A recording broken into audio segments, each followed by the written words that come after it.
ராம் ராம். வாழ்க வளமுடன். Voice of காஞ்சி நேயர் அனைவருக்கும் இனிய மாலை வணக்கம். ஒரு காட்டுல ஒரு நல்ல துறவி, அவருக்கு ஒரு எல்லாமே கற்றறிஞ்சவர். அவர் கூடவே அவர் வைத்தியம் செய்யறதுல ரொம்ப புத்திசாலி. அவரோட நேர்த்தி, திறமை எல்லாம் வெளிப்படும். அவர்கிட்ட சிஷ்யர்கள் நிறைய பேர் இருக்கா. அவர்கிட்ட இருந்தவரில் ஒரு பையன் மட்டும் என்ன அந்த ஊர் மக்களுக்கு தேவை இருக்கோ இல்லையோ ஓடி போய் அவளுக்கு உதவி செய்யறது தான் அவனுக்கு வேலை. அவளுக்கு தன்னோட தேவை இருக்கா இல்லையான்லாம் அவன் ஆராய மாட்டான், சிந்திக்க மாட்டான், யோசிக்க மாட்டான். உடனே போய் அந்த உதவியை செஞ்சுட்டு வருவான். இதனால அந்த பையனோட பெற்றோர்கள் ரொம்ப கவலைப்படுறான். என்னடா இவனுக்கும் வயசு நாளுக்கு நாள் ஏறின்னு இருக்கு, இவன் இப்படி யாருக்கு தேவையோ தேவை இல்லையோ இவன் ஓடி ஓடி போய் பண்றானே அப்படின்னு அம்மா அப்பா கவலை அடைகிறான். சரி, இவனுக்கு ஒரு கல்யாணத்தை பண்ணி வைக்கலாம் அப்படின்னு அந்த ஊர்லயே ரொம்ப பேரழகி, ரொம்ப புத்திசாலியான பொண்ணு வசுன்னு ஒரு பொண்ணு. அந்த வசுங்கிற பொண்ணு கல்யாணம் பண்ணி வைக்கிறா. அவன் கல்யாணம் பண்ணி வச்ச உடனே நல்லா ஜாலியாக இருக்கான், அவன் சந்தோஷமாக இருக்கான். ஒரு நாளைக்கு இவ கேட்குறா, இந்த வசு தன்னோட கணவன்கிட்ட, நீ எல்லாருக்கும் ஊர் மக்கள் எல்லாருக்கும் ஓடி ஓடி போய் ஹெல்ப் பண்ணுற, நீ அவாக்கிட்டலாம் என்னென்ன ஹெல்ப் பண்ணினியோ அவாக்கிட்ட போய் கேளு.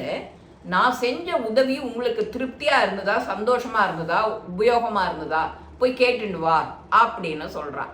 அந்த கணவனோட பேர் உங்களுக்கு சொல்லவே இல்லை இல்லையா? அவன் பேர் அபிஷேக். அவன் சரின்ட்டு போய் கேட்டுட்டு வரான். தான் யார் யாருக்கு ஹெல்ப் பண்ணோங்கிறத பேரெல்லாம் போய் கேட்டுட்டு வரான். போய் கேட்டுட்டு வந்த உடனே யாருமே நான் அதனால பிரயோஜனம் அடைஞ்சது இல்லை, சந்தோஷம் அடையலை, எனக்கு எதுவுமே கிடைக்கல அப்படின்னு சொல்லிடுறான். ஒட்டு மொத்தமாக எல்லாரும் ஒரே பதில சொல்கிறான். இவன் தன்னோட மனைவி கிட்ட சொல்கிறான், எல்லாருமே என்னால் அவெல்லாம் சந்தோஷம் அடையலை, நான் செஞ்ச உபகாரத்தினால உதவினால சந்தோஷம் அடையலை அப்படி. இப்போ நீ யோசிக்கணுமா இல்லையா? நீ இப்போ எல்லாருக்கும் வாலண்டியராக போய் அவளுக்கு தேவை இருக்கோ இல்லையோ போய் உதவி பண்ணுற. சில பேர் எல்லாரும் சிரிச்ச முகமாக இருப்பா, சில பேர் அவளோட குணம் மாறும் இல்லையா? அந்த மாதிரி இருக்கும்போது நீ இப்போ உன்னை மாற்றிக்க வேண்டிய நேரம் வந்தாச்சு. நீ உன்னோட திறமையையும் வளர்த்துக்கணும், அந்த திறமையினால பல பேருக்கு நீ உபயோகமாக இருக்கணும், உதவி பண்ணணும் அப்படின்னு இவ அறிவுரை சொல்கிறான். சரி, அதுக்கு என்ன பண்ணலாம்? மருத்துவ கலையை படிக்கலாமா அப்படின்னு இவன் கேட்குறான். நீ படிக்கலாம் தான், அதில் ஒன்றும் தப்பு இல்லை. ஆனால் இப்போ தான் நீ படிக்க ஆரம்பிச்சேன்னா அது முடியறதுக்கு ரொம்ப காலம் ஆகும். அதனால் அது வேண்டாம். நான் சொல்கிறத கேளு. இந்த நாட்டில் ஒரு பெரிய மகான் துறவி முனிவர் இருக்கார். அவருக்கு தன்னோட ஓலைச்சுவடி மருத்துவத்தில் ரொம்ப ரொம்ப நம்பிக்கை. அந்த நம்பிக்கையினால எல்லாருக்கும் வைத்தியம் பண்ணுறார், மக்கள்லாம் சந்தோஷமா இருக்கான். நீ அவர்கிட்ட போய் வேலைக்கு சேர், அவரோட நுணுக்கமான விஷயங்கள் எல்லாம் கற்றுக்கோ அப்படின்னு இவ தன்னோட மனைவி வசு சொல்றத கேட்டு இவன் போறான். அந்த முனிவர் துறவி அவர்கிட்ட போய் இவன் எல்லாத்தையும் கேட்டு தெரிஞ்ச உடனே அவரும் நினைக்கிறாரு, இந்த பையன் ரொம்ப நல்ல பையனா இருக்கானே, இவனுக்கு இதே மாதிரி யாருக்கும் உபத்திரவம் இல்லாம உண்மையா நேர்மையா தன்னோட கடமைகளை செஞ்சான்னாக்க நாம இவனுக்கு ஓலைச்சுவடி எல்லாத்தையும் கொடுத்து அவனை ஏற்றி விடுவோம், நமக்கு அப்புறம் வாரிசு வந்தான் அப்படின்னு அவர் முடிவு பண்ணிக்கிறார். இது மனசுக்குள்ளர வச்சுட்டு இருக்காரு, சொல்லலை. இவன் எல்லாத்தையும் வாங்கிட்டு தன்னோட ஊருக்கு தொழில ஆரம்பிக்கிறான். தன்னோட வீட்லேயே எல்லாருக்கும் வைத்தியம் பார்க்குறான். வைத்தியம் பார்க்க வரவா எல்லாரும் ரொம்ப சந்தோஷமாரா. சைடு எஃபெக்ட் இல்லை, காசு நிறையா செலவு இல்லை, மருந்தும் உபாத தர மருந்தா இல்லை, சந்தோஷமா இருக்கான். அப்போ அந்த மாதிரி சந்தோஷமா இருக்கும்போதே அவன் மனைவி மற்றவாள்லாம் சொல்கிறான், இதுக்கப்புறம் அவன் இன்னும் மேற்கொண்டு கற்றுக்கலாமே, பழசையே சொல்லின்னு இருக்கானே, இன்னும் போய் இன்னும் ஒரு 6 மாதம் இல்லை 1 வருஷம் இப்படி போய் கற்றுன்னு வந்தால் இன்னும் கொஞ்சம் நல்லா இம்ப்ரூவ் பண்ணிக்கலாம் அப்படின்னு. இவன் நகர்ற வழியவே காணும், நகர மாட்டேங்கிறான். இவன் மனைவியும் சொல்கிறா, கேட்க மாட்டேங்கிறான். அப்போ அவ வந்து ஒரு ஆக்ட் கொடுக்குறான்.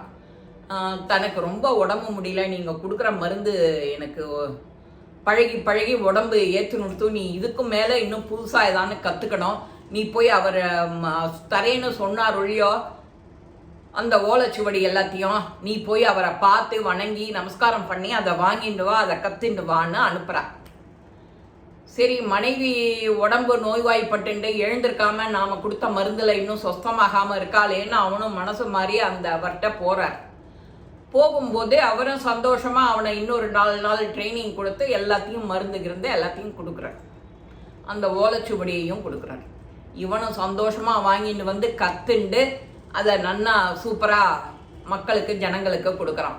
அந்த மருந்து கொடுத்தவொடனே இவன் நன்னா சொஸ்தம் ஆயிடுத்து எனக்குன்னு சந்தோஷமாக சொன்னான். அது வரைக்கும் நடிச்சுட்டு இருந்தவ, சரி நம்ம மனைவிக்காக நாம் எடுத்த முயற்சி வீணாகலை, நாம் மனைவி சொல்கிறத கேட்கணும், அவள் அதை அப்போவே கேட்டிருந்தா சரியாக இருந்திருக்கும். ஏன் அவன் அப்போ போகலை அப்படின்னா, நாம் இங்கேருந்து இந்த வைத்தியத்தை தொழிலை விட்டு நான் போய் இன்னும் கொஞ்சம் மேற்கொண்டு படிக்கிறேன், அதை வாங்கிட்டு வரேன்னு சொன்னால் எனக்கு இங்கே ரெகுலராக வரவா அதை பார்க்க முடியாது.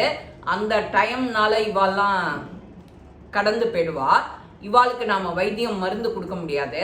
அதனால் அந்த நேரத்தையும் நாம் வீணடிக்கக்கூடாதுன்னு இவன் போகாமல் இருந்திருக்கான்.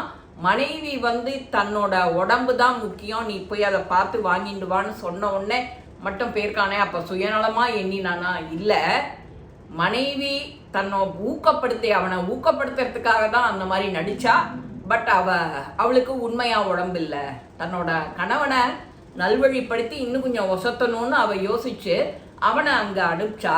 அதனால் அவன் வந்து சுயநலமாக யோசிக்கலை, உண்மையாகவே இருந்திருக்கான் அப்படின்னு அந்த முனிவருக்கும் தெரிஞ்சது. எல்லாத்தையும் கொடுத்துட்டார் அப்படின்னு அங்கே இருக்கிற மக்கள் எல்லாம் பேசிக்கிறா. அந்த வசுங்கிற பொண்ணும் சந்தோஷமாக சொல்கிறா. அவனோட பையனோட அம்மா அப்பாவுக்கும் ரொம்ப சந்தோஷம். இப்படித்தான் நாமளும் நம்மளுடைய வாழ்க்கையில் எது எப்போ என்ன நடக்கணுமோ அது அப்படி நடக்கணும். இது ரொம்ப ரொம்ப முக்கியம். இந்த பதிவும் உங்கள் எல்லாருக்குமே பிடிச்சிருக்கோம். லைக் பண்ணுங்க, ஷேர் பண்ணுங்க, பெல் பட்டனை கிளிக் பண்ணுங்க, சப்ஸ்கிரைப் பண்ணுங்க, கமெண்ட்ஸ் பாக்ஸில் கமெண்ட்ஸ் போடுங்க. ஸ்ரீ மகாபெரிவா திருவடிகளே சரணம். நல்லதே நடக்கும். ஆனந்தமாக இருப்போம் நண்பர்களே. வாழ்க வளமுடன்.